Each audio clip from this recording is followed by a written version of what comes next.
પંચમહાલના કલોલમાં પહેલગામ આતંકી હુમલાના મૃતકો માટે શ્રદ્ધાંજલિ કાર્યક્રમની સાથે બજાર સદંતર બંધ જોવા મળ્યું છે। કલોલમાં વેપારીઓએ શુક્રવારના રોજ દુકાનો સદંતર બંધ રાખી હતી। ઇસ્લામિક આતંકવાદના વિરોધમાં કલોલના સમસ્ત હિન્દુ સમાજ દ્વારા તારીખ 2/5/2025ના શુક્રવારના રોજ કલોલ શહેરમાં દરેક હિન્દુ વેપારીઓએ પોતાના ધંધા રોજગાર બંધ રાખી બજારો સજ્જડ બંધ રાખી મહાલક્ષ્મી ચોક ખાતે મૃતકોને શ્રદ્ધાંજલિ આપી હતી। પહેલગામમાં જે આતંકવાદી હુમલો થયો અને એવું કહેવાય છે કે આતંકવાદ का कोई धर्म नहीं होता, तो धर्म पूछकर क्यों गोली मारी गई।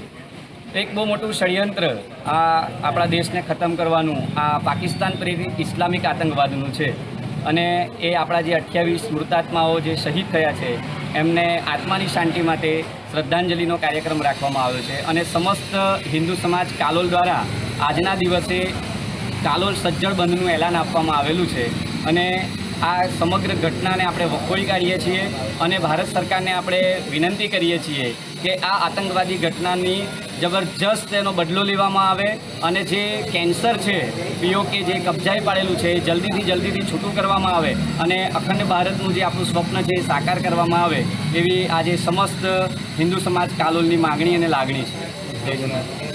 આપનું નામ?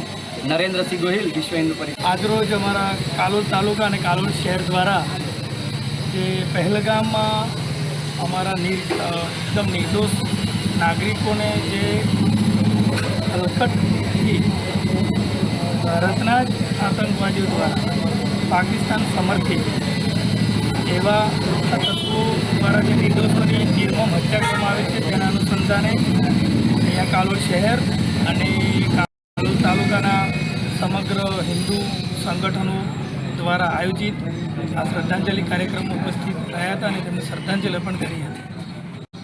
એક વાત નક્કી થાય છે કે આતંકવાદ બોર્ડરની પેલી બાજુ તો છે જ, પણ અહીંયા પણ સ્લીપર સેલ દ્વારા જે યોજનાબદ્ધ રીતે જે યોજનાઓ ઘડીને સંજોગો ઊભા કરીને જે નિર્દોષોને હત્યા કરવામાં આવી છે તેમાં તેઓ સફળ થયા છે। તો હવે સૌ હિન્દુ નાગરિકોએ એક થવાની જરૂર છે। આપણી સામે જે આપણા સૈનિકો છે એ તો લડે જ છે, પણ આપણી વચ્ચે પણ ત્યાં આતંકવાદીઓ હોય છે તે આપણે ઓળખવા પડશે, એ ઓળખીને તેમને અલગ કરવા પડશે। અને મારે મુસ્લિમોને ખાસ કહેવું છે કે તેઓ પણ આમાં સાથ સહકાર આપે, કારણ કે સૌ જાણે છે કે તેમને ધર્મ પૂછીને હત્યા કરી અને ધર્મ એમને કયો છે એ બધાને ખબર છે કે કયા ધર્મ માટે એ લોકો હત્યા કરી રહ્યા છે। એ ધર્મના નામે જેઓ નિર્દોષ હત્યા કરી રહ્યા છે તેમને ઓળખે, એમને અલગ કરે, નહીંતર આવનારા દિવસોમાં ખૂબ જ ગંભીર પરિણામો ભોગવવા માટે તૈયાર રહેવું પડશે। અમારા નરેન્દ્રભાઈ મોદી સાહેબ અને અમિત શાહ સાહેબ દ્વારા કંઈ પણ કરવામાં આવી શકે છે તે પાકિસ્તાન ના ભોગવે।